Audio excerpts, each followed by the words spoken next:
Hi, and welcome to Tag Lab. We are so excited today to have an amazing guest, Adam Parry, who I've known for a very long time and is founder of Event Tech Live and just man of doing great things. So, huge welcome to you today, Adam. Thank you for having me on, Laura. It's always a pleasure to speak to you. Oh, it's so good. And it's amazing, even just for us selfishly, to catch up because we've both had such a busy start to the year that I'm really interested in everything that is going on in your life. And I was reflecting back to when we first met, and it was 2016, which is absolutely crazy. And we had heard about this event, Event Tech Live. We were getting into the event space. We're like, oh, this sounds right up our street. And we came to the Old Truman Brewery in London. Yeah. We had like this little stand and just me and Francesca just kind of running around trying to make connections, and met Adam, and he was like the founder of this event, put the whole thing together. And we won a client there that would bring us millions of pounds of revenue over the next 8 years. And straight away we're like, okay, this guy's got something, and it just was such a perfect partnership. So yeah, thank you for that. We were punching well above our weight, and yeah, you definitely were instrumental in helping with that growth. So thank you to you for No, doing I, that. I think thank you as well to you and your team, because not only were you, I guess, one of those really early supporters of us. I'd never organised anything other than I hadn't even organised a birthday before Event Tech Live, so a lot of people kind of trusted in us. Um, but I think you've been a great supporter of us, and a great partner to the show as well, helping us kind of deliver on our audience campaigns and things like that. So it's been quite an expansive relationship, hasn't it, over those years and Yeah, stuff. So it's yeah, thank you. and I think you just can't replace that kind of longevity, like these things, Mm. there's no shortcut to like building these really deep relationships, and it comes over time and like being there for each other. And I think I just see that more and more, like how much I value these really long-term relationships, whatever that looks like. I think there's something really special about that. So amazing. I I totally agree. Totally agree. So let's go back to those early days and share with us your initial inspiration for Event Tech Live. And where did you see there was a gap, and how did you get started? Because I think that's one of the hardest steps to take. Sure. So I'll try and keep this short because it is quite a long story. But really, Event Industry News, the idea for that platform was based on working previously in print publishing and having a few challenges there that we really couldn't overcome. One was distribution. It's very expensive to print magazines, and it's not necessarily amazingly sustainable because obviously they've got a short shelf life and things like that. But we struggled to really reach more than 10,000 people for every edition, which was kind of really limiting to especially new companies, new people that kind of just wanted to keep up to date with industry news. They couldn't get hold of a copy because we couldn't afford to send them one. So they were kind of getting copies maybe secondhand or picking one up at a trade show or something like that. And we felt, me and Paul, my co-founder, felt there was a better way to deliver that news, which was digitally. And this was at the dawn of Twitter and things like that. Like, why aren't we using our website that we've got and these platforms to reach a bigger audience? And I think secondly to that, Event Industry News, the idea from that really came for the fact that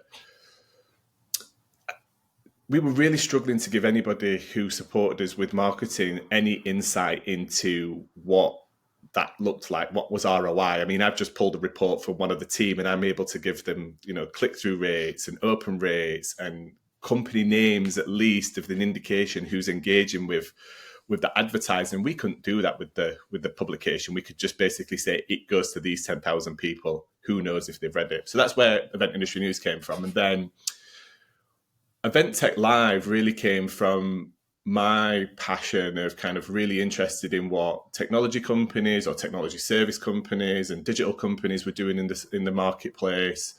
And when we did write about them on Event Industry News, we saw huge traction from our audience gravitating towards that content. But there was a real challenge there of actually finding out, but on both sides, what the new companies were doing, the startups, the extent at which the larger companies were doing things, and also what organisers were doing with technology and their strategies around marketing and engagement and things like that.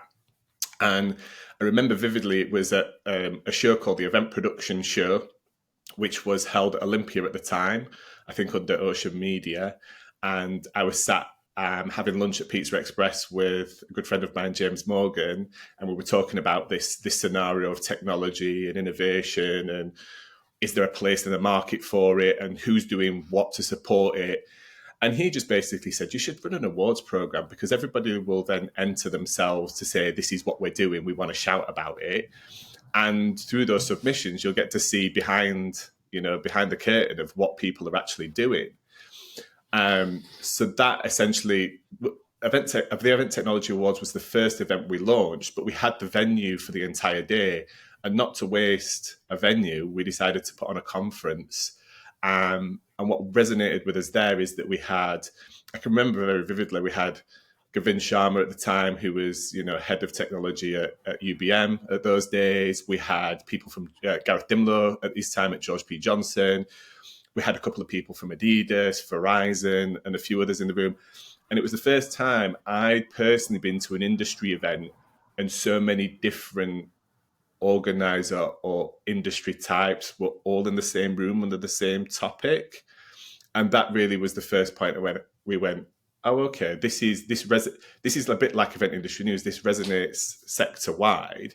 So maybe there's something more there. And that's what essentially the following year evolved into Event Tech Live when it got rebranded. That's amazing. And how did you feel taking that first step into setting up like the conference and the awards? Because that's when it really starts to feel real. You're like, okay, I need people to show up, and it's all leveraged against, we need these people to make these people sponsor it, but we need the content.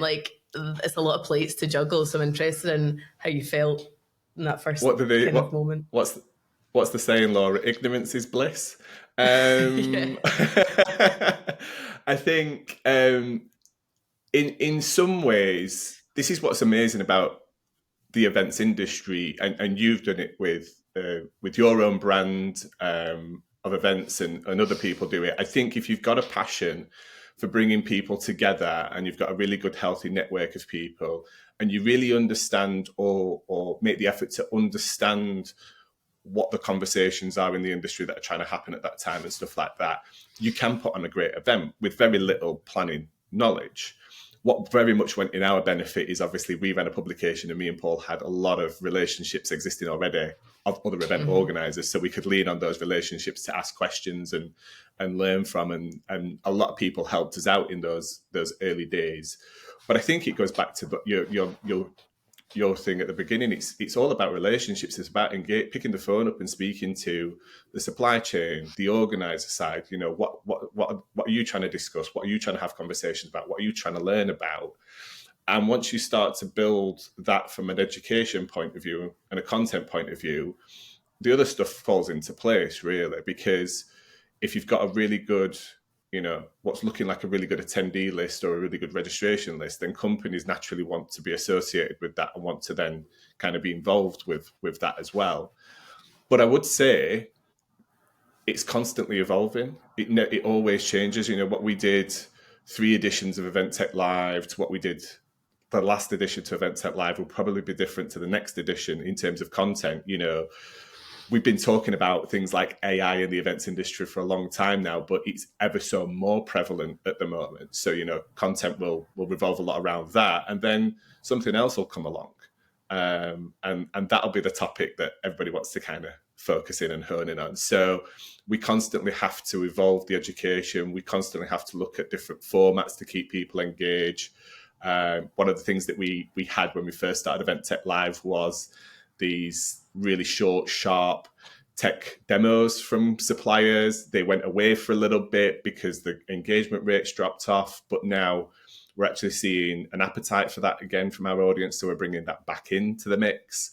So it's just, I think that's the thing as an event organizer, you've got to constantly be thinking about how you can tweak and test and reinvent, or not be afraid also to bring things back that worked before and maybe went away for a little bit and kind of come back. And I think the other nice thing you have is you've got it news, which you had from like the early days. And like you say, Yep. you've got those analytics. So you know the content that's resonating pretty much in real time and can be quite reactive to like, this is a topic we need to have a focus on. And you know that there's going to be engagement there. So I feel like you've got that really like fresh way of building the events and the content and what the audience actually care about. So I think the two sit so nicely together. So yeah. Yeah, I say every event organizer should actually be a media company. Yeah. We've spoken so much over the last 3 or 4 years, 5 years about keeping in touch with our attendees all year round, and I'm like, there's no better way than to be the source of news and industry content for your audience. It's like that is the way that you can keep in touch with them all year round. You don't necessarily need Yeah, a community. You want just an engaged audience. That's the way I look at it. Anyway. totally. Yeah, and I think especially in B2B, you just need to stay top of mind because your Mm-hmm. audience are only kind of buying for a very small fraction of the year. So you need to just Yep. be there with the content all the time. And like so many of our Yep. organizers were saying, you need to build that first party data. Cookies are going away. And then what we're going to do. So like, having that content year round, build the data, you're in a way better position when you need that audience to actually activate and do something. So I agree. totally Yeah. love that model. So talk to me a little bit. You've been a huge champion of technology, or like massive fan of all things tech. Where do you see over the last probably 10 years that that's really shaped events? And if you can talk a little bit about what you think is coming next that you're excited about, it'd be great to hear. Yeah, sure. I guess the way that it's shaped events is it's very much about data. Event businesses are data businesses. Ultimately, we are at the data that we have and we maintain. And like you say, that first party data really is what we build businesses on. It's if we don't have that data, we don't reach that data and engage it, then people don't come to our events. So I think technology has very much been shaped around what data we can glean from an event, and I think that's one of the great things about events is with a cookie world and other things, we actually as organizers have a lot of data that we can glean for the brands and the exhibitors and the sponsors that we're working with. I mean, when we first started Event Tech Live, it was all about event apps, right? It was the time of Double Dutch and those kind of companies kind of rising to fame, shall we say. And then I think I say we went through the engagement era, which was the launch of things like Slido and Glisser and those kind of companies, or the evolution of those kind of technologies from like clicker pads to now like software based solutions. We've gone through, what else have we gone through? We've gone through obviously the virtual hybrid platform era. Yeah. Which actually, if we look at the statistics, there are still a huge number of those events taking place, but the companies that are running them are reframing them. They're not calling them virtual events anymore. They're calling them things like content drops. So that could be where a company is nurturing some leads to their sales funnel, and they do like one live session, and as soon as that live session is ended, like as a webinar, then all of a sudden there is a series of other pieces of content available on demand, or they're structuring their in-person events, especially large American US focused corporate companies are kind of focusing their in-person events as content creators for the digital kind of webinar funnel kind of thing. AI is obviously the topic at the moment, and I don't think, my own opinion is I've not seen anything from an event technology company that I think is revolutionary. I think lots of event technology companies are building in and harnessing AI where they think it can help. I think actually the events industry's got more to achieve by using external AI tools like ChatGPT, like Midjourney, like the Adobe suites, those kinds of things to help create creative and really engaging banners for socials or campaigns and things like that.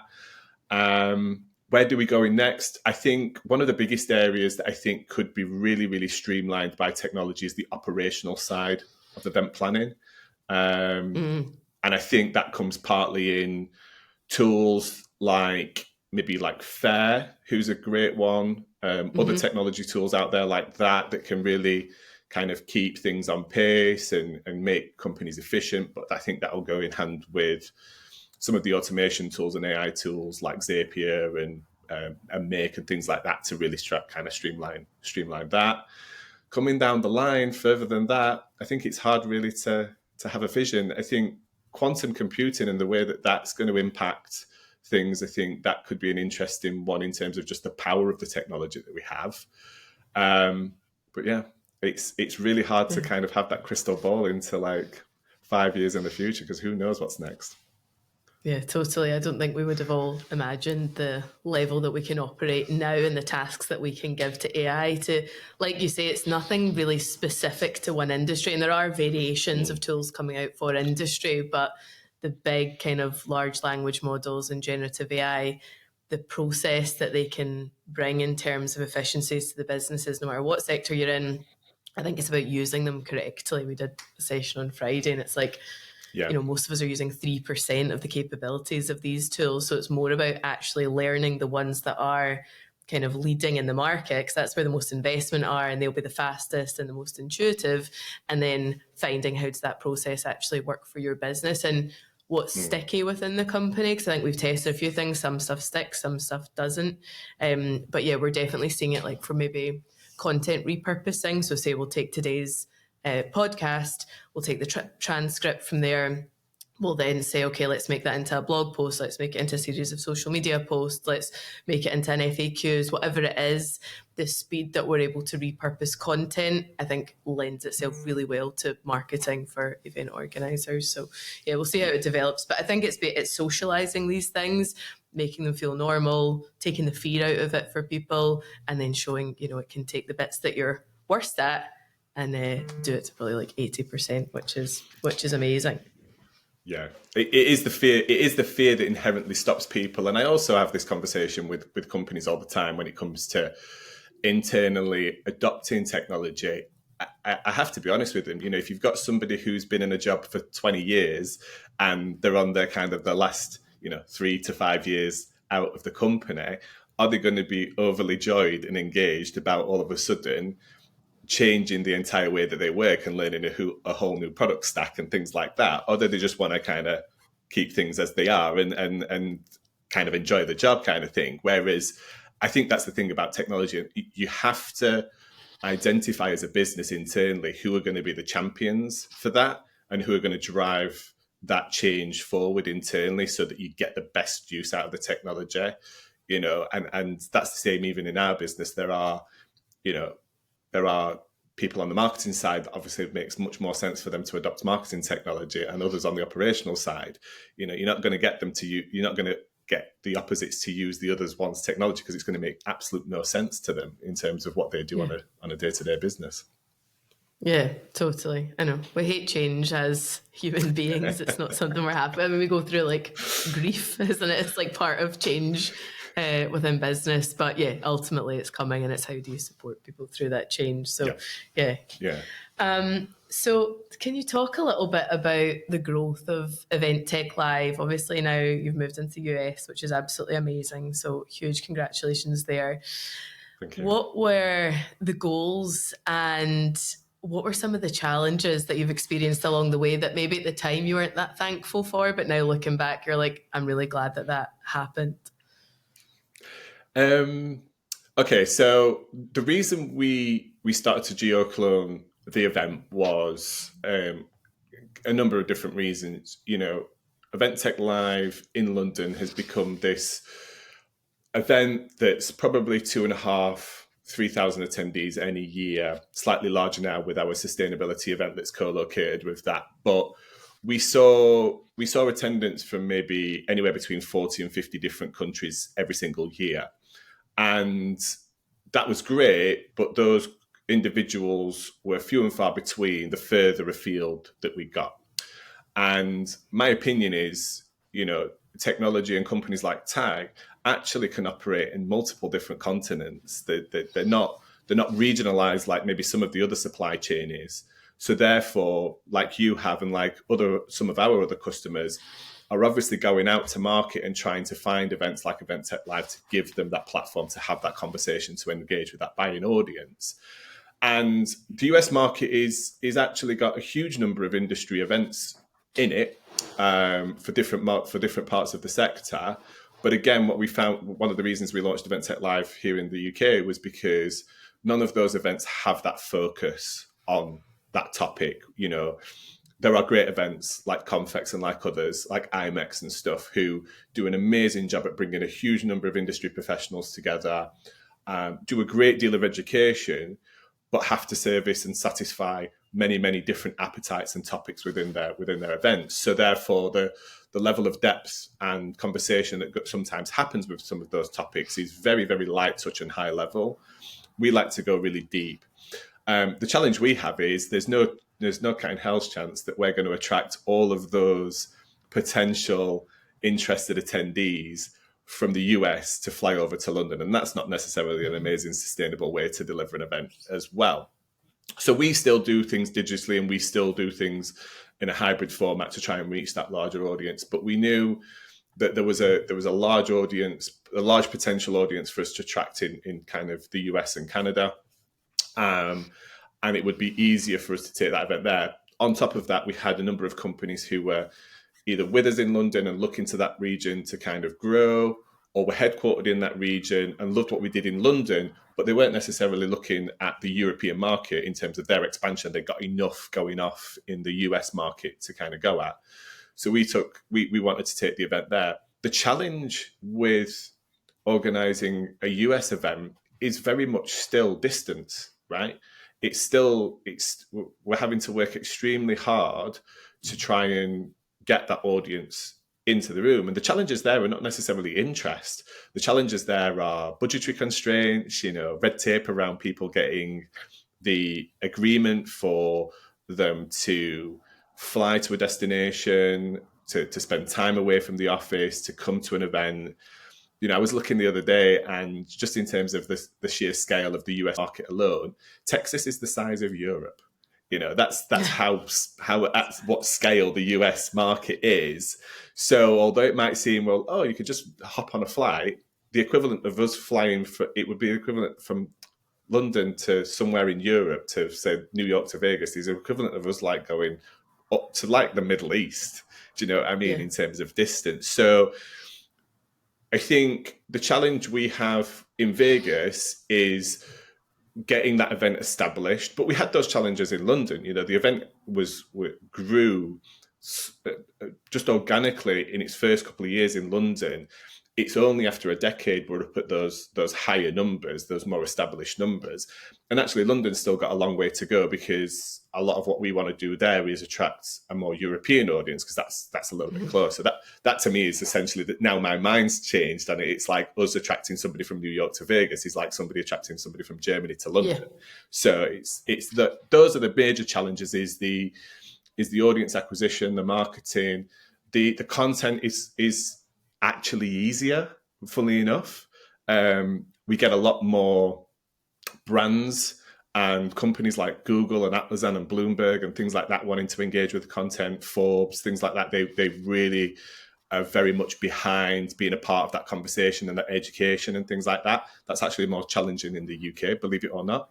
So that goes in our favour. And then the other thing about organising events in the US versus here in the UK, things like unionisation, gun laws, those are all new things that we never have to or had to deal with here in the UK. The cost, I think, to supply an event, therefore the cost to acquire equipment for an event is much higher in the market. Yeah. So therefore there's budgetary challenges and things like that. But there's also scale. And, events in the US tend to be bigger. So my vision or my hope is that we can scale our event in the US market to be just as big as London, if not slightly bigger. And I think that'll take time. That'll take support from our speakers, the companies that work with us, early adopters, things like that, to work with us on, just the same as you did, Laura. When like Event Tech Live is a different beast and animal from 2016 now, isn't it, to what we have today. So it's just actually the biggest challenge is being patient. You know, Yeah, as the founder as of a the company, founder. I'm so impatient. Yeah, I want yeah, 2023 Event Tech Live in Las Vegas, not within 3 years. I want it, well, not within 10 years. I want it within 3 years, kind of thing. So yeah, yeah, yeah. No, that's all really resonates with me. And I think as we're expanding into the US and like the opportunity is huge, the cost is also huge. It's like yeah, basically I just double everything. Everything that it would cost us here, I just like multiply it by two and maybe I'm about right.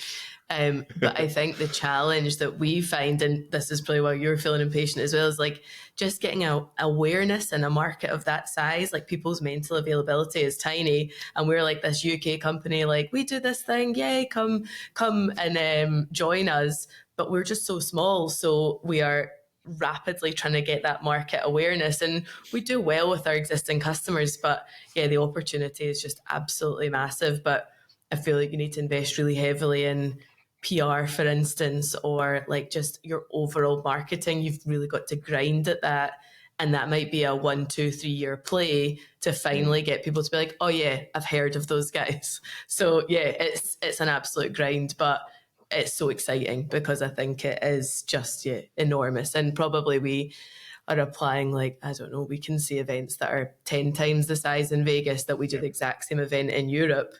And you're talking a 10,000 person event and it's 100,000 people. So we know it's yeah, there, but yeah, it's just, yeah, yeah, being seen in a very busy world.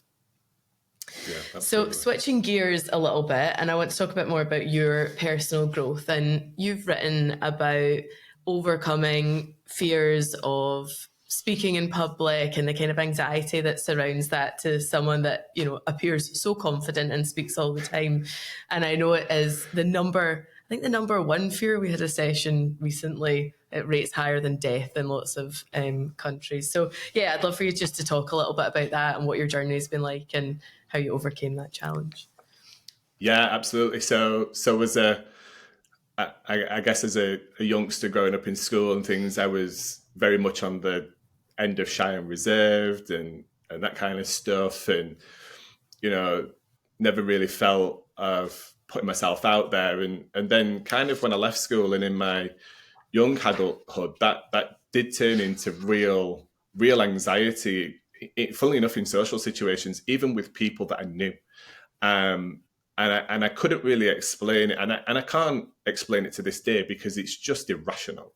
You know, Mm-hmm. anxiety is, I guess, a combination of past history, trauma, whatever you want to call it, plus overthinking and creating these scenarios in your head, which, yes, there's an element of potential truth to them, or it could potentially happen, but it's kind of like, you know, it's that fear of, and I guess it's similar to the people that have fear of things like flying. Like flying is just like normal to me, but people have this fear of flying because they have that kind of built up in their head that the worst is going to happen.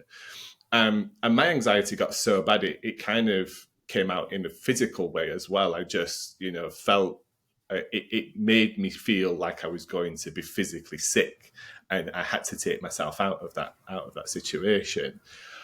And I wish I had some 3, 4 step kind of advice here for anybody that's kind of going through the same thing or has experienced the same thing, because I really couldn't really pinpoint it. But I just knew, for personally, the only way to tackle this was to go head on and try and do the hardest thing I could possibly do in a social situation, so that everything that wasn't that felt so much easier. Right? I guess it's like people who run marathons and then run a 5K. The 5K probably seems just like an absolute breeze to them, right? Mm-hmm. So I guess luckily for me, what also presented that opportunity was the fact of my position when I was at Event Industry News as the editor of the publication, was that natural gravity for people to come to me and say, can you help with speaking? Do you want to be involved in speaking and things like that? And rather than shy away from that, I just went, absolutely. Yeah, what's the worst that can happen, right?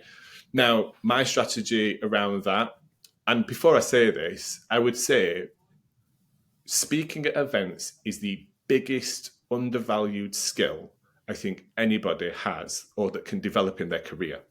It opens so many doors. It creates so much value in terms of respect and people resonating with you and marketing and traction. And hell, if you get good at it, you can get paid for it. Like, you get serious money to get paid to speak at events.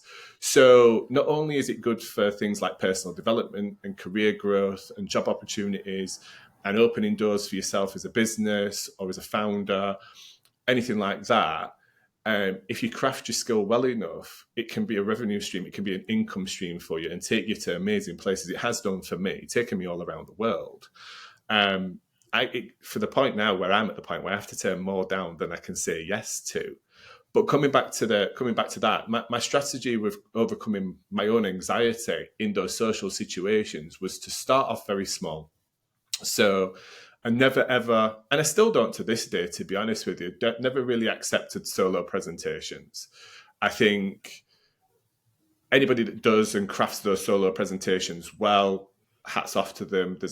It's a huge amount of work, and they can be very rewarding. And I've got a lot of respect for solo speakers, but I knew that to put that pressure on myself wasn't going to help me with that anxiety. So my model was I decided to do one of two things very early on, which was be a panelist, because then you're one of 3, maybe 4 people. So that airtime is shared.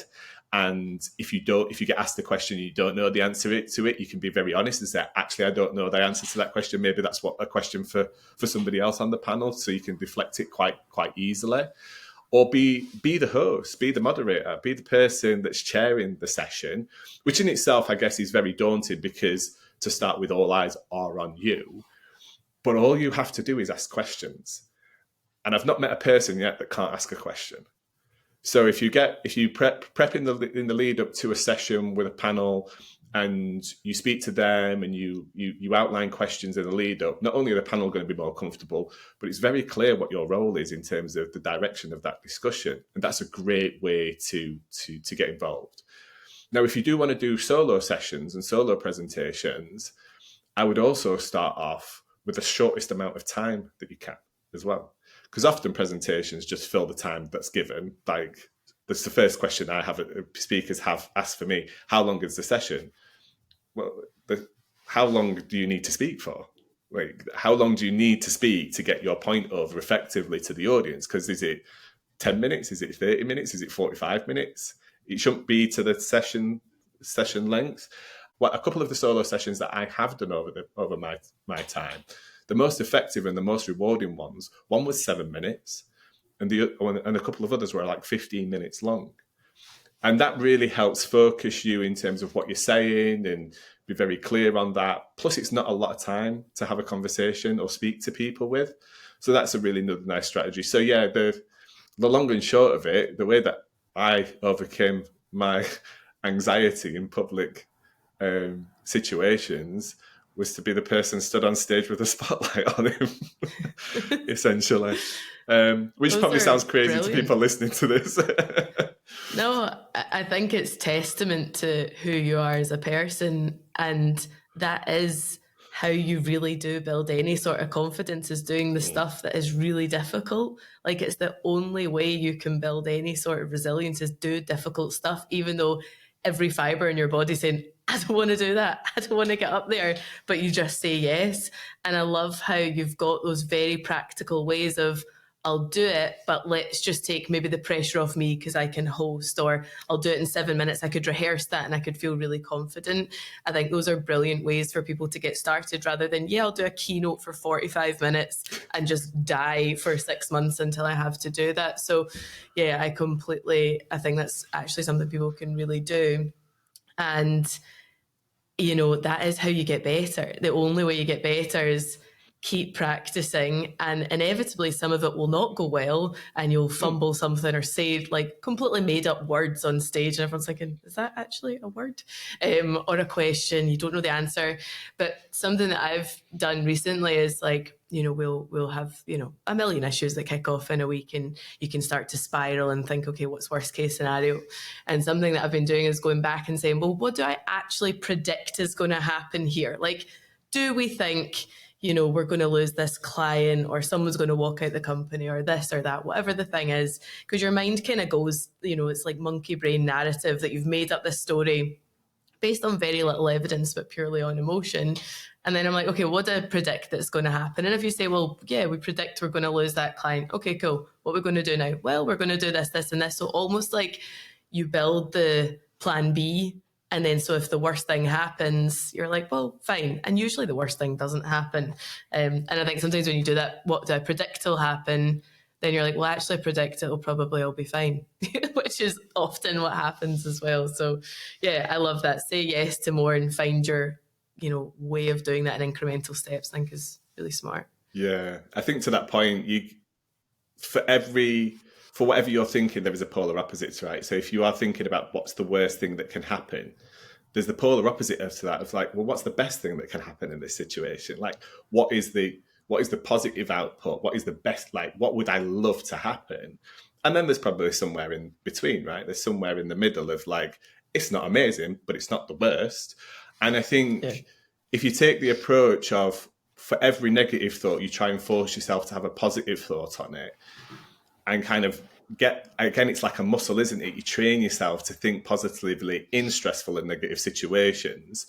Then that'll change your mood, that'll change your approach. And ultimately that has got to have a positive impact and at least help sway things in a positive direction. And at the very worst, if the worst happens, at least you can go, well, we bloody tried our best to do it. Do you know what I mean? And that, I think, that's where people get really ended up, is when they lose control and they kind of get spiraled out and they think the worst is going to happen, and then they kind of avoid doing the work on it because they just want it to go away and stuff like that. And then when it does go all wrong, feel really bad about it because they're not proud of themselves for the work and the effort that they did try to make it happen. Not everything goes right in life. Like, what, maybe 50% of things? I don't know. Like, yeah. And I think, you know, if you said to your team, what was the best day at work? It's not the day that everything does go right. Like, seeing those moments of all the madness and really trying to like turn the situation round, I think that's when you build a lot of like camaraderie in the team, and people go back to, oh, we were trying to make that deadline, or we had this issue and we turned it around. It's never like, oh, it was the day that all the sales came in and we had an event and we went for drinks. Like, that's all nice, but it's maybe not the most memorable stuff. So yeah, and I completely agree on the positive mindset. I think that gets a bit like overused and people don't really see the value, but constantly being able to build that positive mindset builds your resilience and the energy of the people around you. So if you come in and, you know, you've stubbed your toe in the morning and you're in a bad mood, that energy just leaks out to everybody. Whereas if you can just, you know, constantly have, not to the point of delusion, but, you know, a constant positive vibe, then I think that really helps everyone else say, okay, we can figure this out. I will say on that, I think, unfortunately, social media has a lot to blame for people being anxious and overly critical of themselves and always thinking of the worst, because we inherently on platforms only share the wins and the positivity. Totally. And, you know, not many people are brave enough to be vulnerable about things that went wrong and have conversations with people and share why that might have gone wrong and things like that. So therefore, when we are kind of looking on those platforms, LinkedIn, Instagram, whatever it is, whether it's personal, work life, what's the saying? Comparison is the thief of joy or something like that. Yeah. Totally. And I think, you know, I see so many industry organisers and things are like, whoa, this bit went amazing, and I don't know, some shell schemes probably just fallen down in the corner kind of thing. Do you know what I mean? Yeah. Like somebody's fallen off a table. I don't know. We had it last year at Event Tech Live. The roller shutter doors went up like 20 minutes later than we got planned because somebody was up a ladder kind of thing, and then we've got people outside going, "Why are you not open?" And you know, that's I think as an industry, the people that I love are the people that are willing to be a little bit more vulnerable and talk about, yes, there's positives and this is great and this is the best way to do things in my opinion, but these are also my learnings from when things go wrong and when the shit hits the fan.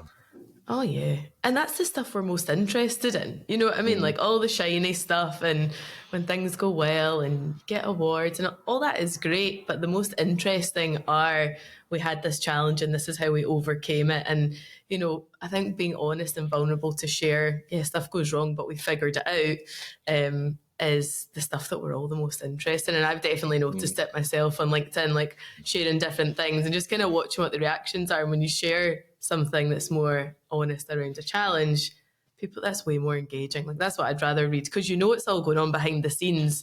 It's just what we choose to share. But you know, in every single business there are problems every single day, and that's what we like to hear. Okay, so moving on just a little bit to sustainability, which I know is a big theme Mm. for you, and that's a big area to take on in the world of events. And I'm just interested to know, how do you think that's going to evolve over the next couple of years? Sorry. Yeah, I think that's a really interesting question, Laura. I think, firstly, what I would say is I am no sustainability expert.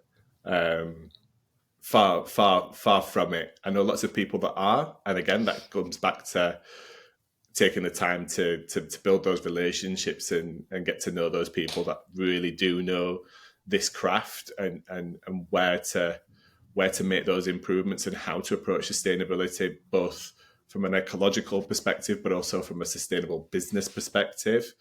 Um, where do I think it's going to go? Ultimately, I think everything is moving in a very, very positive direction. Larger companies, larger organizations, those with bigger budgets, more bandwidth, more people, I think obviously can make bigger improvements and move faster at the moment than a lot of individuals and organizations can. And even us ourselves, as an organizer, we've got some huge challenges ahead of us in terms of our own approach from a sustainable, from delivering event sustainability. I don't think this is a goal in terms of there's a finish line for the industry. I think it will be ever moving and look to improve and things like that. I think, listen, even if you don't feel like you've got the budget, the bandwidth, or the ability to make a change in the way that you're delivering your events at the moment, the least you should be doing is learning and gaining that knowledge into what is possible and what can be done, because then there will arise from that opportunities for you to make that change. And I think as an industry, and what I'm seeing happening as well, is we're realizing as a sector that sustainability isn't just ecological impact, right? It's not just recycling, reusing, carbon footprints, offsetting, that kind of stuff. It's also about the social responsibility side of things, the governance. So things like accessibility, inclusion, that kind of stuff. And there's huge amounts of stuff that we just recently did an event at BMA House, our sustainable breakfast brief, and this is something we've done now since 2019. And we have somebody come in. We have a gentleman called Matt Gray from Event Decision come in and kind of work with us on kind of measurement on these aspects of that event. We score above average on that event, but actually, when you start to dissect that, we score really, really high on ecological, but slightly below average on social. So Oh. me and my team are already starting to look at next year. Well, how can we move the bar on that? What can we do on that social side of things? And that social side is not actually like accessibility or inclusion at the event. It's more actually kind of engaging with maybe local community and things like that. So I think that's what's kind of coming over the next couple of years when it comes to sustainability. Yes, the core of it, because of the way that we deliver events, will still very much be an eye on the ecological side of what we do as an event organizer. But I think I think there's actually a bigger opportunity for some organizers to do more on the social side than there is necessarily on the ecological side. If you've got Farnborough International Air Show, you're flying planes in. There's not much you can do about that, but what can you do socially? So I think, and that's not to pinpoint Farnborough International, that's a great event and they do a huge amount, to be fair. So I think that's what's coming. I think that realization that there's 3 or 4 pillars to sustainability. I think one of the biggest opportunities we have as an industry, and I keep harping on about it, that this is we have tens of thousands of millions of people come to our events every single year. One is, how can we incorporate sustainability education into our content as organizers of any industry event, any B2B event, anything like that? There will be a sustainability conversation to have around everything. How can we clearly communicate with our attendees what we are doing as organizers as well? How can we tell the story of our approach? Because those two things combined, I think, will resonate with attendees and get them leaving the event thinking about their own individual approach to sustainability. Maybe they choose not to fly business class next time, but they choose to fly economy. Maybe they do rail across Europe, or they do something in their own personal life. And I think we as an industry have this, we have a voice with all of these people, all of these attendees. And if we can impart a 5% change in all of those millions of attendees globally in the way that they approach their own personal lives or their businesses, that has a trickle-down effect. That could potentially have a huge, huge impact. But we need to have an approach of communication and engagement and things like that for that to happen. Yeah, absolutely. And I think, to your point, socializing this over and over and over again, it takes a long time to really sink in. And then also offering ways of how can attendees engage with, any of the community initiatives that are happening, or what can they do to support? And then they think, well, maybe I could be doing this, in other parts of my life as well. So yeah, I think it's just whatever we put the focus on ultimately will happen, but it's got to be consistent in repeating the message and showing people, the impact of their own actions and how can they kind of continue to do something even bigger. So yeah, love the work that you're doing there. I think it is really bringing all of that to the forefront. So well done. Yeah. Thank you. So we are coming to the end of our conversation, and I wanted to ask if you have any real pivotal moments in facing a big challenge or a fear or what felt like a dead end whilst building the companies or personally, and how did you overcome it and how do you think it shaped the person that you are today? Oh, I want to say something, but I don't want to get emotional either. So, probably the birth of my son. Yeah. Yeah. Changes you, brings you into the human race. Yeah, definitely. I think it's, me and Mel were a lot older when we decided to have children, and Jude had quite a traumatic birth and stuff. So I think from my perspective, it actually slowed me down quite a lot. Because I realized at that moment, and I know everybody says like life is more than just your work and all that kind of stuff, but I think me certainly as a founder of a business, you kind of, and I'm sure you resonate with this, Laura, you just throw everything into it, don't you? You just constantly switch on, and you're kind of just like constantly thinking about the next thing and the team and growth and keeping clients happy and juggling all these plates and things like that. So it just absorbs you, doesn't it? But once you have kids come along and you actually realize how fragile they are and how precious they are, you almost kind of push back on everything else, don't you? A little bit. So for me, I mean, I guess I class myself as lucky because Jude was born at that moment in time where he was born in 2019, at the back end of 2019. So he was like newborn baby into lockdown, right? Like, so you have no choice. There was nowhere else to go. So in some weird way, I'm grateful for the pandemic because it just meant like I could just like really focus in on him and had nowhere else to be or to go. But yeah, I think that the challenge for me post-pandemic is that balance now between work and travel and being away from home, but then still being extremely present for Jude and for my family and stuff like that. And not just looking as growth as the metric for success when it comes to that kind of stuff. So hopefully that answers that question. Thanks for sharing. Yeah, totally. And I completely get that. I think we were exactly the same, just all in, business is everything. And then all of a sudden this kind of seismic shift happens in your life and you think, well, they're only little for like 4 years or something. So you can't do everything and things do have to be traded off. So definitely for me, I think I'm very strict about when I travel.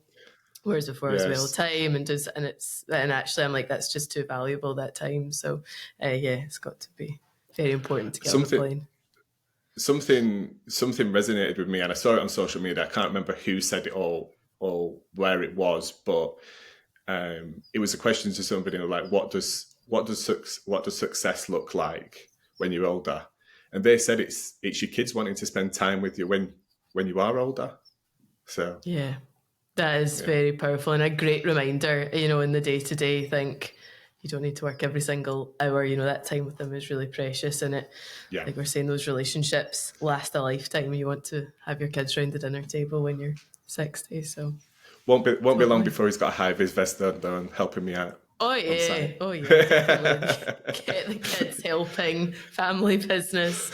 Amazing. Well, thank you so Yeah. much, Adam, for sharing and being so honest and your amazing self. Just love chatting to you and wish you every success. I can't wait to see what comes next for you.